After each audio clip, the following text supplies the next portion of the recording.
Welcome back. Thanks for tuning in. Here we have Jay's 86 GMC. Got a few more things to finish out on this. If you didn't see the video last week, we'll drop a link for it. But we did some little fixes, got the steering column tightened up, did some fabrication on the raised bed floor.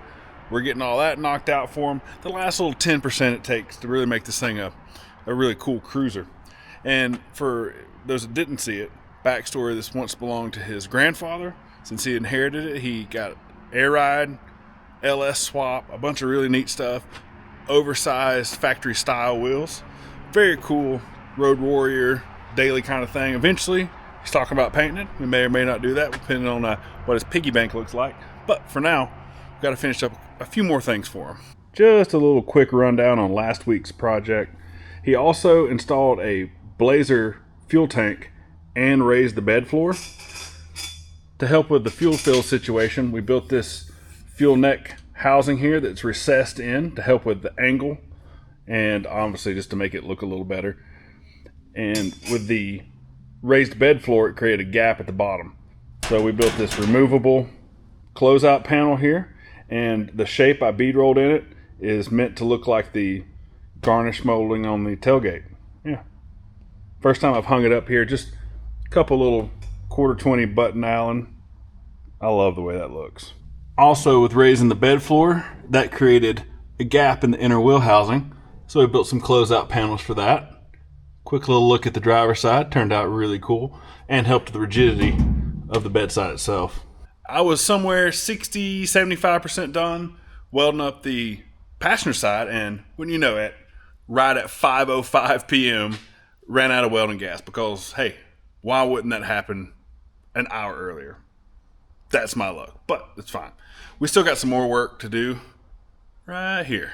As you can tell right here, must have had a jackknife sometime in its life, creased this in pretty bad, most likely broke the paint, caused it to surface rust, which turned into some super heavy pitting right here. That's got to be addressed. And when it broke the paint on the outside, I'm sure it broke the paint on the inside. It's kind of hard to see, dark in there. But all of this came from inside here. So the inside is rusted just as bad as the outside is. All that needs to be replaced. And if you come down here, there's some pretty heavy pitting, some holes in the corner. When I pulled the wheel opening molding, more heavy pitting and holes right here. We're just going to replace all of this. I went up to Auto Metal Direct this morning, and they had this panel in stock, which is really cool because it was a long bed, and you know, these aren't as popular shorts. I was worried it wouldn't be in stock, and you can just kind of already tell right there the shape difference. That will go right there-ish. Unfortunately, it doesn't go all the way up to the taillight housing. We'll have to put a piece in here as well, that's fine. This right here, this shape would be so hard to make. I'm glad we at least have this. Putting a little flat strip with a curve in it, that's going to be easy enough. Now that we have the panel held up here with a couple clamps, you can see it's got a couple little alignment issues. Nothing that can't be hammered and dollied into place. Up here, you would think that the bedside's going to be as close to stock shape as possible. Back here, you don't really know what stock shape is with crash damage. And when you get around to here, yeah, that's definitely not right. On the passenger side, this shows zero indication it's ever been wrecked. Just real quickly, whittled out some poster board to a rough template guide. Moving to the driver's side, we'll hold our template up. And as far as the new panel, you can see it fits it pretty well. Don't pay attention to this bottom down here. This was just some scrap I had laying around, and you can see how floppy that is. But yeah, it fits the new panel pretty well. The old panel, well, we're just gonna have to cut the old one off, split the differences, take some measurements. I'll walk you through it, you know, kind of hit some, you know, highlights, if you will. Not gonna bore you with more sheet metal work. As monotonous as sheet metal work can seem, there is a lot of variations that come into stuff. Just like this, making a little angle gauge. I'm just going to hit the high level tips and tricks here. just like we did in the last video. I had a lot of great response. I appreciate everyone commenting, saying all the kind things you did. We're gonna do the same over here. Show you how to get this old panel off, new panel on, but we gotta get some gas. At least we'll get it off tonight. We'll start by just tracing the panel all the way around here. And yes, this panel does kick up. I'm gonna square this off a little bit just for my OCD. We'll square this off, finish tracing that around, get the top part cut, and up here at the front, there's a little inner panel right here, which will have some spot welds. We'll get those cut off and get the bulk of this removed. You can also see this line nice and straight, nice and straight. Yeah, we got to fix that. With our line, we know this section right here has the inner panel. We got to find our spot welds. Wire brush on a drill, and you can see every one of the spot welds. Well, we've already got those. Save this one just to show you real quick how I like to take them out. There's a bunch of different ways you can drill them through. They make spot weld drills. Or if you're not trying to save the panel, this guy right here, we just go through, you get right on top of it, just sand it through, and you'll see when it comes all the way through to the inner panel, it'll leave a ring around it. And you just break it loose, work your way around, get all those off.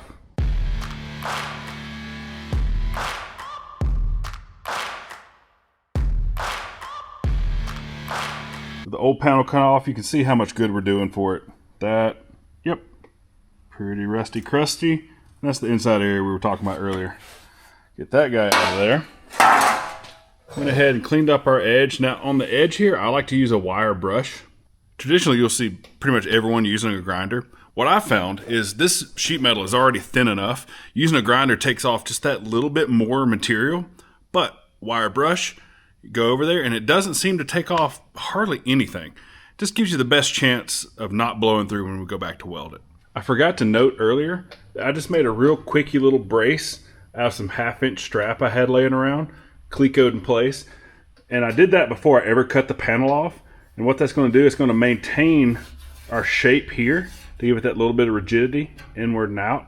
I mean, obviously, we're not going to be smacking on it with any big hammers, but it gives us the general shape. This way's sturdy already, but once that panel's cut off, we only have just a little bit holding it here.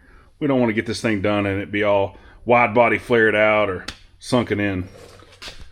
Wire brushed and ground any kind of little surface rust or what was left of any of the spot welds. Got all that cleaned up, and it did have a little, or it does have a little pitting on the bottom. And for that, we're going to use a little rust mort, which is basically just watered down phosphoric acid. We'll put that on there, and that'll convert all the rust to black oxide or something. It says on the side of the bottle. Works pretty good. We use this stuff all the time. You can use straight phosphoric. It's a little bit cheaper. That's just what we have at the moment. Once that's all coated and treated, we talked about in the last episode, this is what I like to use for weld through primer. Seymour 316 stainless blast. Put that on there, wait till it cures. You can weld through this, and it actually made, it says right there, made with actual 316 stainless steel. Works really well. My buddy Mark McDonald turned me onto that, and it's way better than any of the weld through primers I've found so far. We'll put a coat of the acid on, let it do its thing, call it a night. Don't have welding gas anyway, and it's already like 9 o'clock. I know Jay's already going to be complaining about that overtime, so we'll get started back in the morning. Picked us up a bottle of gas first thing this morning. Came in, started jamming away. Got the passenger side wheel well completely welded up, ground out. Enjoyed some tacos. Now we'll get back on our sheet metal repair. Got us a couple clamps up here, one in the front, one in the back, and went ahead and trimmed out our panel. Just used a combination of a little pneumatic grinder, a little bit of file work, a little hammer and dolly, and honestly just kind of bent part of it over my knee and foot formed it and got it where it's fitting pretty dang good. I mean, you can see got a nice little gap. That gap actually tightens up and completely touches when I have it held up there. I'm real happy with this.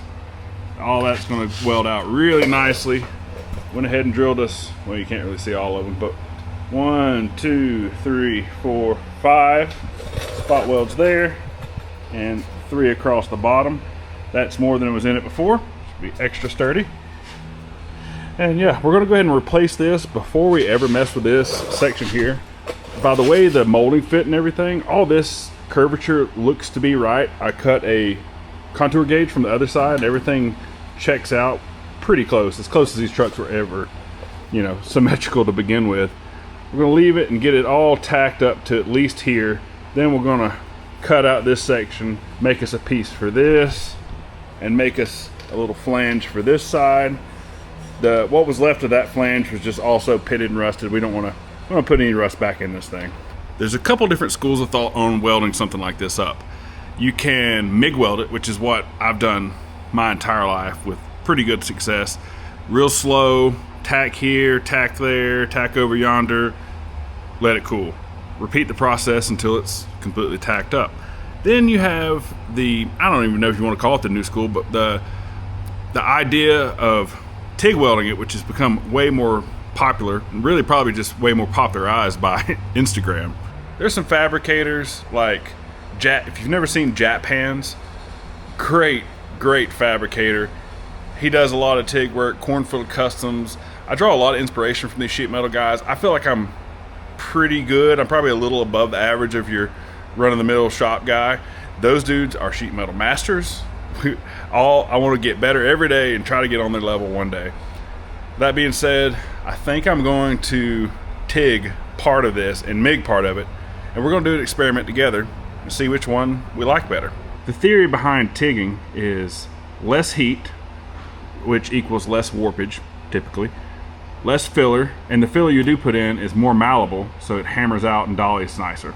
I've done both, and I'll say I'm not the best at sheet metal TIG. This 18 gauge, especially over a long run like this, can be really tricky, but you don't get better unless you try, and we're gonna try today. I've gone through and put some fusion tacks in. Fusion tacks are where the two pieces of metal they're touching, and you can just light off the TIG and it just melts the two together with no filler. I mean, a couple of them required filler because I had a little more of a gap than it wanted to fuse up, and skipped around, keeping the heat dispersed. All this looks really nice. I made the gap a little too big right here, so I got a couple MIG tacks. I'm still gonna try to TIG this, but then again, I don't wanna warp anything up trying to hammer a bunch of heat after. So I don't know what I'm gonna do right there yet. But all this looks really nice. When it comes to this kind of stuff, this long of a weld on a dead flat panel, you gotta know when to stop. I knew right there. I could feel that with TIG, but I'm so comfortable with MIG. A couple zip zaps and we'll have that filled up. You know, this panel was so big, I didn't have a great way to hold it, and just a little bit of a tilt. I had it just ever so slightly tilted wrong, and that's what caused the gap to open up. When I clamped it on a place, put my first couple tacks, it pulled it to where it needed to be. Oh well, ain't no big a deal. Hey, it's metal. A MIG is kind of like a metal hot glue gun. We'll still zap it back together. It's learning. We just have to keep practicing, keep learning. We're gonna get better every day. Our contour gauge fit really nice under the taillight. Down here, right below the molding holes, it showed some indication of a problem here, which really showed its head when I took a relief cut right there, and it kind of sucked itself in. But it's fine. We put the tailgate on to check our gap. We know we'll have to take a little here, put a little there. We'll just split a bunch of differences here. Keep checking with our contour gauge. All this will work really nicely, and I'm going to leave the tailgate on for all this because you can see, like, this point's a little high, and all we got to do is just right there, like that much, 3/16 down, fits that perfect. We'll clamp that in place and cut this panel out. Makes another piece for this. Just knocked out this little extra filler piece, and don't forget to keep your old one, because if you line up your cuts right where it used to be, now you have a guide where to put your molding holes. Everything's tacked up, 1/2 inch-ish gaps. Now, it's time to sew it up. This is something you can MIG weld, no problem. If you're not comfortable with TIG, don't do it. If you don't have one, don't do it. But the TIG welders are getting pretty cheap, and this is a better way to do it. Hopefully, Carl, Jap Hands, didn't lead me wrong today. He got me fired up on my lunch break watching him TIG weld some sheet metal together. Yeah, I'm gonna do it too. Let's have some fun and let's knock this out.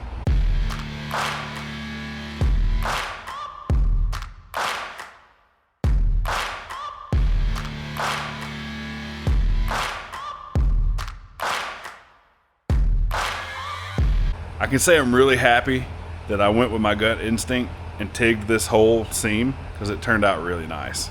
As you can see by my heat marks through here, I was starting and stopping, but this compound corner here isn't going to warp a whole lot, not in comparison to that down there.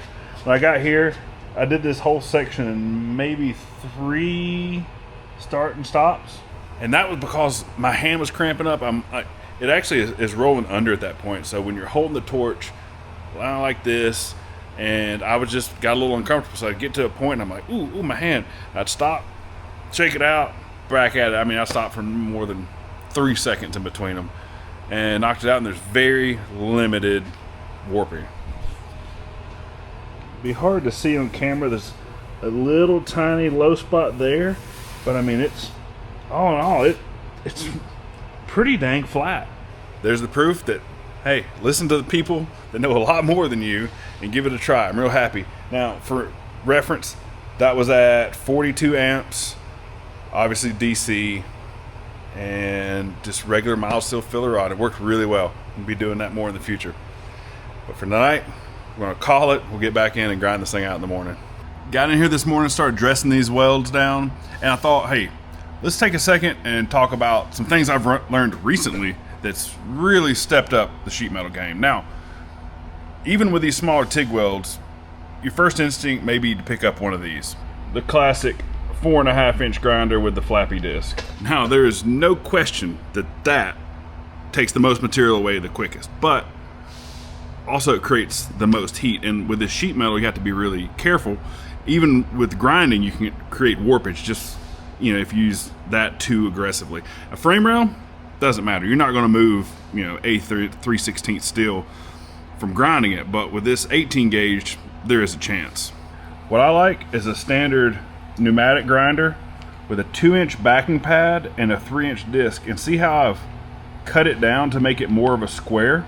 Yet another trick I've learned from other YouTubers and Instagram people is when you have that little bit of overhang from the backing pad, it lets the disc flex, so it's not as harsh. It's not cutting in hard radial cuts in the panel, for one.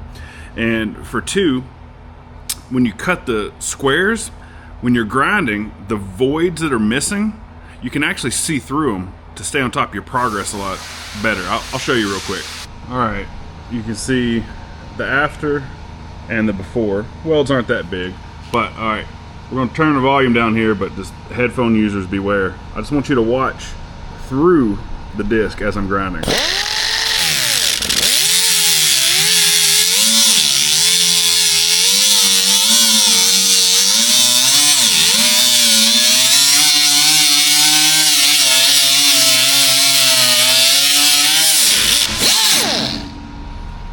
You can see how these little windows create just a little bit of opening as you're grinding. Now obviously I usually move around more than that. It was kind of hard to film and grind at the same time, but you just move around, keep the heat dispersed, and yeah, once it's all flat like that, usually it takes just a little bit of hammer and dolly work, but you just create a much nicer, flatter weld. It's a better product. And hey, we already said it once, but get better every day. We got it dollied out, went over everything with some 180 on a DA, feathered back the E-coat and feathered back all the paint that was on this, and it turned out really, really cool. Now when I got done, there was a couple little like questionable looking pinholes, and went back, welded those up, grind those out as well. This is a time not to get in a hurry. If there's any little things where you think there may be like some porosity or some kind of questionable something in the metal, let's go back and weld it up. We don't want this to rear its ugly head years from now and cause a problem when it's got paint stacked on top of it. And also another note, when you hammer and dolly this with a regular steel dolly and regular body hammer, every time you smack it, you're essentially stretching the metal. Don't go crazy. Just light taps, work your way around. I like to work from one end of the panel to another. Everyone has different theories on that, but it works really well for me. Now she's ready for some epoxy. The materials to build the filler neck thing, they are supposed to be here today from Summit. Let's hope, FedEx is right. You never know. Get those here. We'll do the filler neck tomorrow. Get some epoxy on this guy. Be basically done. I think I'm gonna touch base with Jay, see where we're at on the budget, add up hours, whatnot. But we're getting pretty close to at least this section of the project being done. You remember me talking about how rusty and crusty this tailgate jam piece was? Yep, get out of here with that. Built us a new one. That thing's looking good. Still got to finish the top edge, but I'm gonna wait till I pull this trunnion out. That way I only have to do it once and I have to keep readjusting this. But I mean, yeah, looks great. And for those of you wondering, on the inside, what we do, even though everything that gets welded on the inside gets weld through primer, it's going to burn off on the seam. It's just part of it. On the inside, what we can get to, we wire brush with a drill, or we'll take one on, a wire brush on a stick, get up in there the best we can, and then we'll epoxy what we can, and what we can't get to, there's a really cool product called cavity wax. It's just exactly what it sounds like. It has a straw and you just shoot it up in there and it coats everything. As good as we can get certain places like behind, trapped areas like right here. I can't really get anything right there because of the inner panel. So cover the cavity wax. It's the OEM spec stuff. Never had a problem out of it. That's the inside solution. Welcome back. Today should be the last day working on Jay's square body for now. And today's job, we have to connect A to B. All right, sneaking up under here, you can see the filler neck we mounted in the bed. You can see the filler neck that's on the tank. Now we have to connect the two, which is going to be a little tricky. It's kind of hard to judge your distance here, but I mean, we have to span this much gap, and there has to be a rubber coupler here. Now we'll weld to this, but it has to be a rubber coupler on this side, which we got to upgrade. I think he put some kind of radiator hose on there. There's actually a special type of hose for this. We're going to see if we can find some for him. But needless, we got to do rubber coupler, and we have to make this turn up to here. Now we can modify on this some more if need be, but this is a short distance and a pretty hefty angle. Another tricky part is the bedside filler neck is 2-inch. The tank is 1.75 or 1.75 inches. Now the factory filler neck, remnants of it's right here, it has the taper built into it. But because of this shape, there's just no way to incorporate this. We're gonna have to step it up, step it down, depending on which direction you're referencing. But we've got to change it one way or another. So that's gonna be a little tricky. I got us some materials here. Now these are worst case scenario. I'm hoping I can just use this. This is 1.75 inch, 16 gauge, 304 stainless with a 45. This is 2-inch, 16 gauge, 304 with the tightest radius 90 I could find. If I have to use two of these back to back, it's not gonna be the best for flow, but it might just end up having to. I don't know. We're gonna see. I'm not gonna count my chickens here. I got them because at a minimum, I think I'm gonna have to use part of one of these radiuses. And being super tight, it's gonna help us for clearance. And this guy right here, this overgrown fishing lure, is a pipe stretcher. Now you would put this in a press with a pipe. Now you can't do it with a pipe with a bend, but we'll cut part of this off, and this will go over there on a press, and it forms it, and it will stretch that 1.75 inches out to 2, so we can weld it up to this, or the filler neck, whichever one we end up using. Now it's just going to be a matter of playing with Legos. I'm going to go ahead and cut the 45 up, play with it a little bit. Let's see what it looks like with just some of that length taken off of it. Honestly, first thing I want to do is I want to play with the new toy here. We got it set up in the press with our plates, piece of, I don't know, random whatever for a top piece. Let's see how this goes. Ooh, go ahead and chip the paint off. Okay, you can see it's flaring out there a little bit. Okay. Well, that's cool.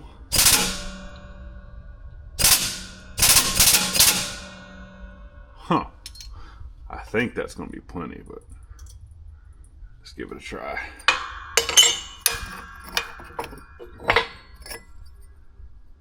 Huh. Gave it a nice little shape. Looks pretty consistent all the way around. Okay, so we'll see. Like this end would have been the before. Let's see how this side does. Oh yeah, I mean it does need just a touch more, but you can see that's going to work nicely. Let's give it a touch more. With a little more flaring, faced it off on the belt sander. Check that out. That is a really nice fit up. I know this piece is dead flat. If I hit that one with the belt sander, it'd be even better. I'm extremely happy with that. Now, there is a company that makes this transition piece. It's not terribly expensive. $18-ish, 20 something maybe. It's not terrible, but they're based out of like Washington State, and it would be, last time I ordered from them, it was like 7 to 10 working days, which isn't terrible, but I want to get this thing back to Jay so he can go enjoy it. Summit had that tool in stock for $40-something. And now, anytime, if you do exhaust work, you'll have that ability to open it up, because that does from 1.5 to 3, and it's like 3 5/8 or something it'll go up to. A lot of times with V-bands or like flex bellows, they'll be a little loose, they'll be a little oversized. This way I can just swell them up a little bit and have a nicer weld. It's just, I think it's $40 well spent. Shoo. Now, this was tricky. I really had to put my thinking cap on, turn some ZZ top on, but I got it figured out. There's a lot going on here. I'll just explain and walk you through it. We started out with our 1 3/4 45 degree and went immediately into our flared reducer adapter situation. Then I took our tight radius 90. I cut us about 30-ish degrees out of that. And now for the people, they're going to say, hey, just cut this like up here and it'll increase the distance so you don't have to use as sharp of angles. Remember, we have our little flapper valve right there, and we have to have enough room to get the gas nozzle in so it'll stay put and won't kick off, as well as our vent. It has to have a place to go. So you figure our flapper thing is right about there. Our vent's here. So you want your nozzle to be buried off, about that much minimum. And that's just what we have to work with. But took us another little piece of pipe, got it cut up to about yay angle. Now it looked like that. And it even gives us a little extra room for the nozzle to go. If it goes off, it can go to, I don't know, somewhere in there. And this is all 2-inch to here, plenty of flow. Even 1 3/4, plenty of flow. That'll all weld up nicely. Got our gaps sanded down. All that looks really good. This is all 304 stainless. This, I'm not exactly sure. I think this is just regular steel that's aluminized. So I've ground that off. I want to make sure to put my respirator on when I weld that section. And then we'll have to roll a bead on that. But that gives you an idea of what we're going to have. Looks really neat. Real happy with it. Now let's weld it up. Now that it's time to weld, we don't want to do it there. Brought it over here to the bench where it's safe, and we can sew this thing up. A few things first, though, I want to go over is when you take it off the truck, how do you know where it goes?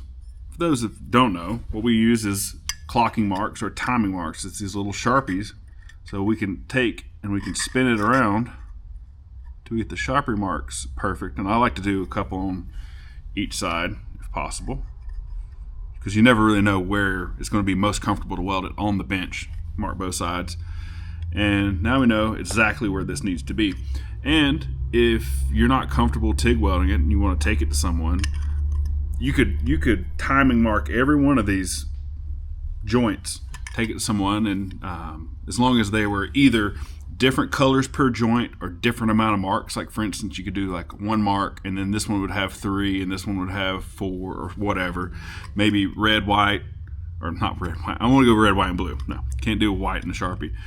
Red, blue, black, anyway, you can make it happen.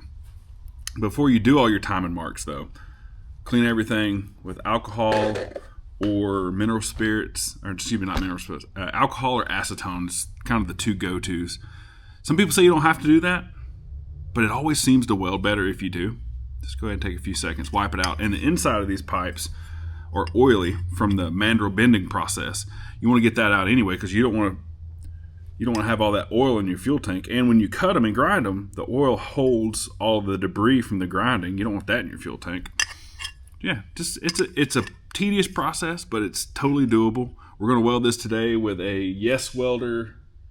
It's let's see what I want to tell you exactly what this is. TIG 200P. This was an Amazon unit. It was under $400. AC/DC TIG works great.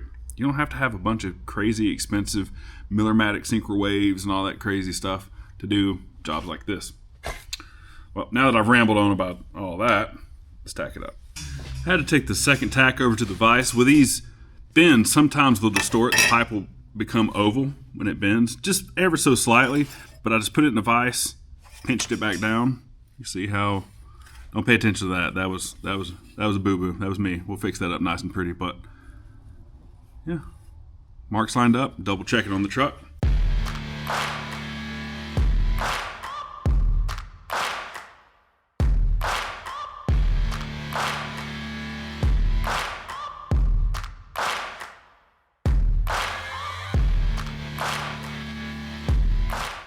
Laid down some nice little rainbow welds. All that turned out really pretty and cool.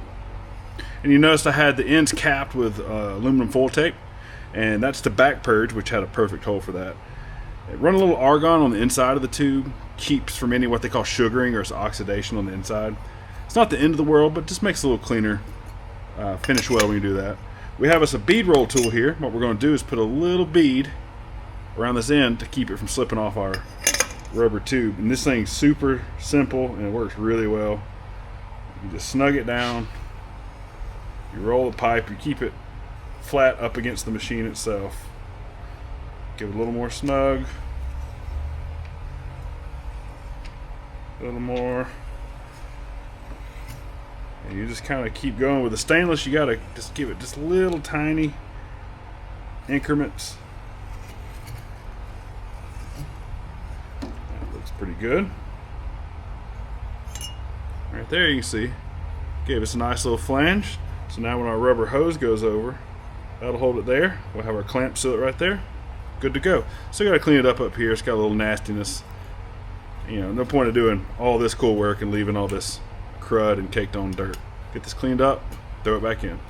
There we go. We're just kind of sitting in place. You can see final result. It's a very weird shape, but hey, sometimes that's what it takes. If you're still sticking around, we really appreciate it.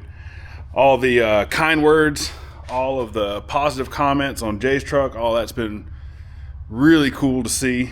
I love talking, communicating with everyone. I try to answer every comment that someone leaves. I try my best to answer them, and yeah, everybody's staying real positive, and I love it. Thank you again. Everyone that's reached out and bought the hats, but well, I don't have the shirt on today. The shirts, the stickers, that's what keeps this dream alive. That's what keeps us doing this. Hey, enjoy your whatever day you're watching this. I'm gonna enjoy the rest of my Saturday. Thanks for watching. See you next time.